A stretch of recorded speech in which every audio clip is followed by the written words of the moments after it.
गांव का नाम था सूरजपुर, जो अपने सुहाने नज़ारों और हरियाली के लिए जाना जाता था। लेकिन इस गांव में एक ऐसा रहस्य था जिसे गांव के लोग अपने दिल में छिपाए हुए थे। सूरजपुर के बीचों बीच एक पुराना हवेली खड़ी थी, जिसे कोई नहीं खरीदता था। लोग कहते थे कि उस हवेली में एक भूत रहता है, जो रात के समय बाहर आता है। युवक अर्जुन, जो हाल ही में शहर से गांव वापस आया था, ने भी इस भूत की कहानियों के बारे में सुना था। वह खुद एक साहसी इंसान था और उसे भूतों में विश्वास नहीं था। एक रात उसने तय किया कि वह उस हवेली का दौरा करेगा और वहां छिपे रहस्य का सामना करेगा। भाग 2, हवेली की ओर बढ़ते कदम। रात का समय था, चांद की रोशनी में हवेली के खंडहर हल्के से जगमगा रहे थे। अर्जुन ने अपने दोस्तों से कहा था कि वह हवेली जा रहा है, लेकिन उन्होंने उसे समझाया कि वहां जाना बहुत खतरनाक हो सकता है।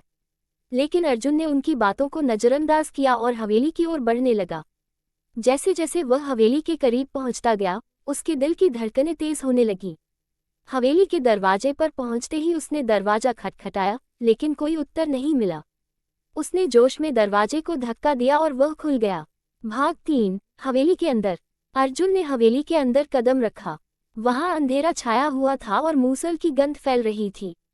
दीवारों पर पहले के समय के चित्र लटके हुए थे और पुरानी चीजें बिखरी हुई थी। अचानक उसने ध्वनि सुनी, जैसे कोई उसके पीछे है। उसने तेजी से मुड़कर देखा, लेकिन वहां कोई नहीं था। वह हवेली के अंदर और गहराई में आगे बढ़ा। उस दौरान उसे एक पुराना दरवाजा दिखाई दिया। दरवाजे के पास एक छोर पर एक पुरानी किताब रखी थी। अर्जुन ने किताब उठाई और देखा कि यह किताब भूतों और आत्माओं पर थी। उसने कुछ पन्ने पलटे और एक कहानी पढ़ी, जिसमें हवेली की पूर्वजों की आत्माएं और उनका दुख प्रकट था। अर्जुन ने किताब में लिखा हुआ पढ़ा, ये हवेली एक बार एक समृद्ध परिवार की थी, लेकिन एक दिन परिवार के सभी सदस्य मिस्टीरियसली गायब हो गए। उनकी आत्माएं अब इस हवेली में बसी हुई हैं और कोई भी यहाँ अंधेरे में प्रवेश करता है, वह उनकी पीड़ा का हिस्सा बन जाता है। जैसे ही उसने ये पंक्तियां पढ़ी, अचानक एक आंधी आए और हवेली के दरवाजे तेजी से बंद हो गए। अर्जुन ने डर के मारे दौड़कर दरवाजे को खोलने की कोशिश की, लेकिन वह नहीं खुला। उसने महसूस किया कि कुछ अजीब चल रहा है।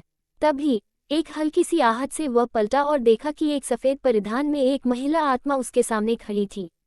भाग 5, आत्मा का संदेश। महिला आत्मा ने कहा, डरो मत, मैं तुम्हें परेशान करने नहीं आई हूँ। मैं यहाँ अपने दुख और मेरी कहानी बताने आई हूँ। मेरे परिवार के सभी सदस्य इस हवेली में मरे हुए हैं और मैं उनकी खोज में हूँ। मुझे बिछड़े हुए वर्षों से अकेला महसूस हो रहा है। अर्जुन ने उसकी बातों को ध्यान से सुना और कहा, मैं आपकी मदद करना चाहता हूँ। आप मुझे बताएं कि आप क्या चाहती हैं।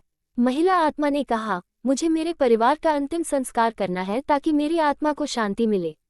जब तक वे मुझे नहीं मिलते, मैं यहाँ बसी रहूंगी।